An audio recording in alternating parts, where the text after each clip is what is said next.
मरण या संलेखना आगम के आलोक में। तो समाधि मरण के संदर्भ में जैसे कि नाम है समाधि मरण, तो इससे हमारा ध्यान सीधा मरण की ओर ही जाता है।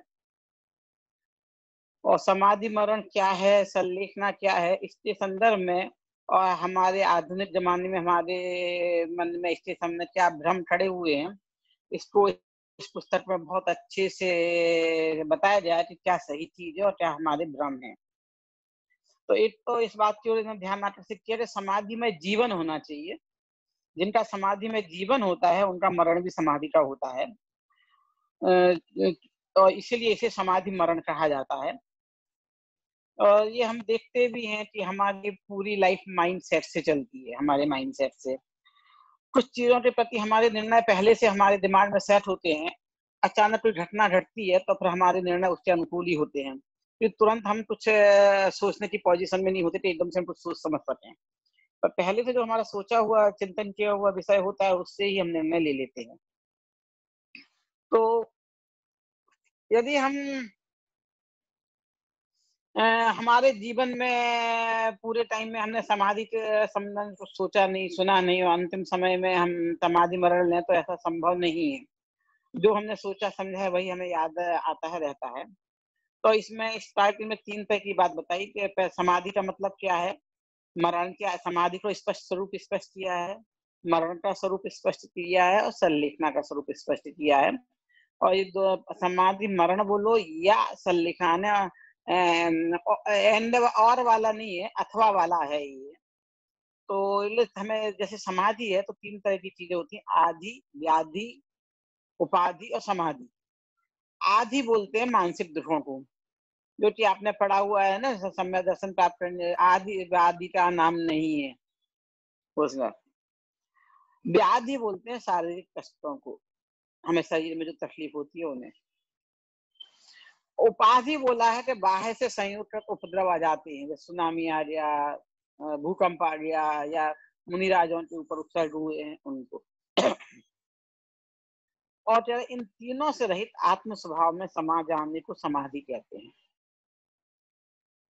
तो देखो समाधि नाम दिया है आत्म स्वभाव में समा जाना। तो इससे स्पष्ट है कि समाधि फिर मिथ्या दृष्टियों को नहीं होती, सम्यक दृष्टियों को ही समाधि होती है।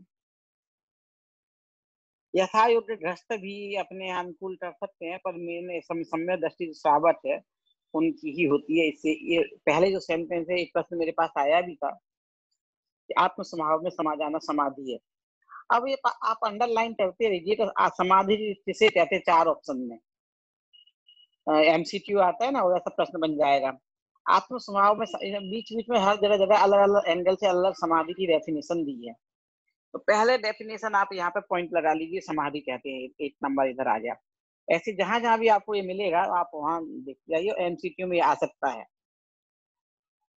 तो ये तीनों का बताया है कि आत्म स्वभाव में समा जाना में ही आत्म धर्म है। धर्म में तो साथ साथ में आत्म धर्म की सबकी डेफिनेशन, चारित्रम खलु धम्मो कहो, दंसण मूलो धम्मो बोलो, सारी चीजें इसमें आ जाती हैं। ये दंसण मूलो धम्मो बोला, दर्शन सम्यक दर्शन का मूल है, तो आत्मा में लीनता ही सम्यक दर्शन है। चारित्र धर्म का है, चारित्रम खलु धम्मो, चारित्र ही धर्म है, तो आत्मा में लगातार लीन रहना वो धर्म है। प्रवचन सार में हमने ये पढ़ा हुआ है, चारित्रम खलु धम्मो। तो इस तरह से इन्होंने ये बता दिया कि ये आत्म धर्म है, सच्चा धर्म भी यही है, ये वितरागी धर्म है।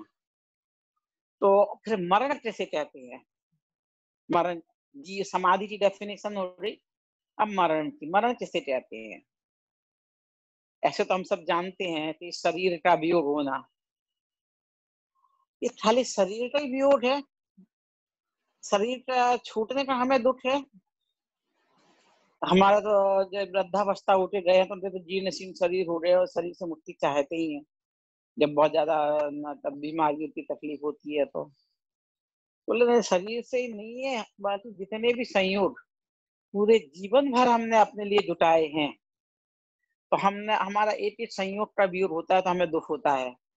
हमारे दादाजी दादी भी रहे तो हमें दुख हुआ।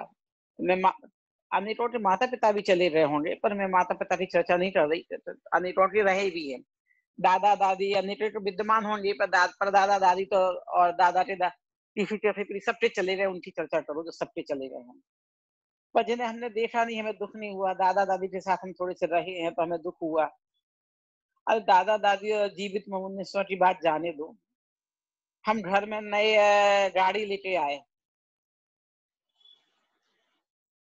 बहुत शौक था व्हाइट गाड़ी लेने का। मर्सिडीज ली और जो भी ली जिसको जिसका शौक था। और पहले दिन उसमें डेंट पेंट हो जाए, लग जाए, कोई सामने से आके खड़ी गाड़ी में टक्कर मार दे। दुःख होता है कि नहीं होता है?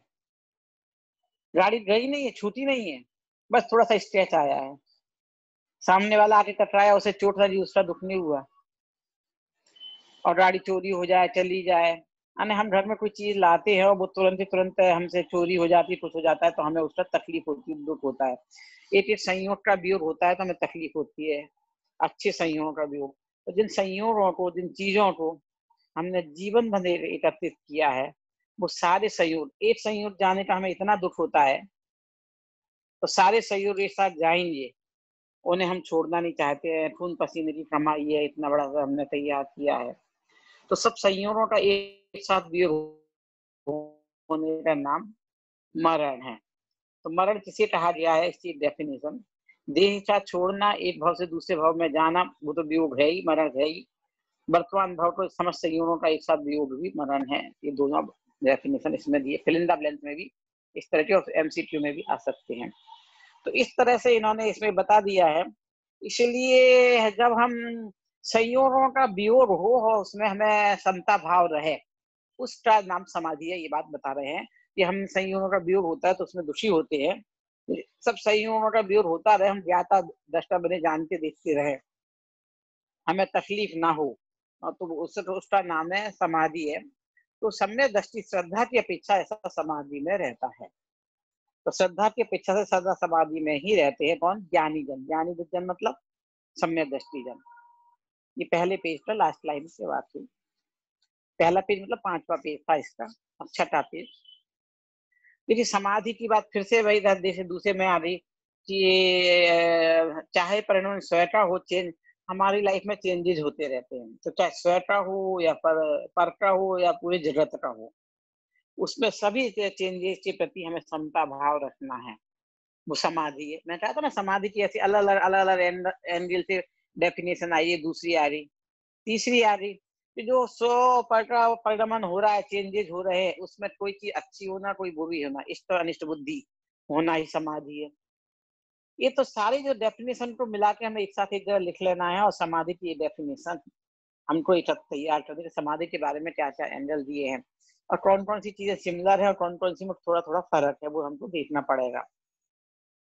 कहीं कारण कार्य संबंध हो रहा है, कहीं फल का संबंध हो रहा है, ऐसी चीज़ें समझ में आएँगी। तो इस तरह से बता दिया कि यदि कोई इष्ट का संयोग हुआ, तो हम इष्ट का संयोग चाहते हैं, उसका वियोग हुआ और अनिष्ट का वियोग चाहते उसका संयोग हुआ, तो उसमें सुखी-दुखी होना, आतर और ध्यान करना तो आम आदमी की बात है, सहज प्रक्रिया है। पर जो इष्ट वियोग में भी दुखी नहीं हो, अनिष्ट संयोग में भी दुखी नहीं हो, ऐसा कार्य तो ज्ञानी ही कर सकते हैं और उसमें सुखी-दुखी होना आत्म-ध्यान रौद्र ध्यान है और वो आत्म-ध्यान समाधि नहीं है। ये चीज़ इसमें बता दी गई है। अब जब आत्म और ध्यान के बिना सब संयोगों का सहज भाव से छोड़ देना, संयोग छोड़ने के लिए तैयार हो जाना, वो समाधि मरण है। तो जो चीजें एक्सपेक्टेड हैं, उनको तो हर व्यक्ति सहज भाव से छोड़ देता है।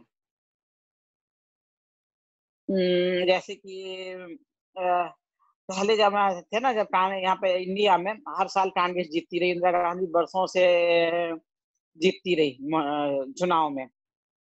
जब पहली बार हारी तो सबको ऐसा लगा उसका हार्ट फेल हो जाएगा, ये हो जाएगा, वो हो जाएगा, बहुत ऐसा डर लग बैठा था, पता नहीं क्या होगा।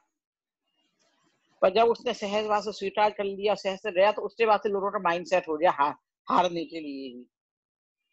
अभी अमेरिका के राष्ट्रपति हैं, वो 8 साल के लिए उनका माइंडसेट है 8 साल में छोड़ना। पर अभी बुश के साथ क्या हुआ? 8 साल का उनका माइंडसेट था, 4 साल में छूटने का नहीं था। तो जो छोड़ने में तकलीफ महसूस हुई ना। तो हमारी बहुत सारी लाइफ माइंड से ऐसे चलती है। अरे हार्ड है तो इधर भी छोड़ना, उसमें क्या था, तो तकलीफ नहीं होती, एक्सीडेंट में छोड़ देते। तो इसीलिए कह रहे हैं कि हमारे जो संयोग हमें मिले हैं उनमें से हमें छूटना ही छूटना है। तो हम अपने उसमें साम्य भाव धारण करें। तो जब समाधि के साथ हमें साम्य भाव के साथ जो मरण होता है, इन संयोगों से छूटना होता है, तो वो समाधि मरण है। और समाधि मरण को ही सल्लेखना कहते हैं, ये बात इसमें बताई गई है। अब इसमें निश्चय लास्ट पैराग्राफ में 2-3 बातें बताई हैं। ये भी 4 पॉइंट बताए हैं इसमें भी, कि हमारा मृत्यु कैसे होती है। तो मृत्यु के 4 कारण बताए हैं कि कोई उपसर्ग आ जाए, मतलब उपसर्ग का एक कारण बताया है, तो उपसर्ग की वजह से कोई हमारी मृत्यु पथ नजदीक में हो। अकाल हो जाए, उसकी वजह से हमें ऐसा लगता हो कि हम मौत के नजदीक है। अहिंसक विधि से जीवित रहना संभव ना रहा हो, और कोई ऐसी बीमारी आ जाए, अहिंसक विधि से वो उपचार संभव ना हो।